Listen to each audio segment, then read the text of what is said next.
Սամվել Կարապետյանը նորից խոսել է 300,000 ադրբեջանցիների մասին հայտարարել, թե իր կառավարությունը առաջին նիստում կընդունի Սաֆարովի կանխարգելման օրենք։ Հնչում է կտրուկ, բայց այստեղ կա մի պարզ խնդիր։ Հայաստանի Հանրապետությունում օրենքներ ընդունում է ազգային ժողովը, ոչ թե կառավարությունը։ Նոթը հիշեցնում է Սահմանադրության 109 հոդվածով օրենսդրական նախաձեռնության իրավունք ունեն պատգամավորը, ազգային ժողովի խմբակցությունը կառավարությունը։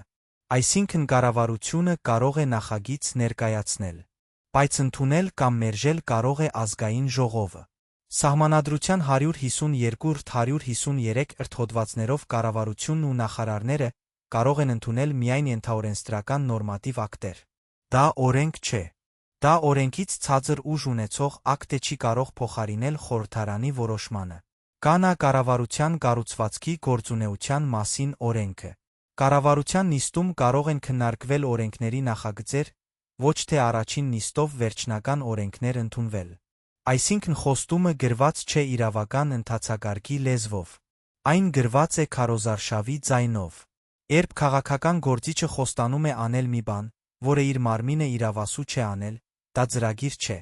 Դա ընտրողի իրավական անտեղյակության վրա խաղալ է։ Քվեարկության օրը ընտրիր այն Հայաստանը, որտեղ օրենքը գրում են ըստ սահմանադրության, ոչ թե ըստ սեղանի շուրջ ասված խոստման։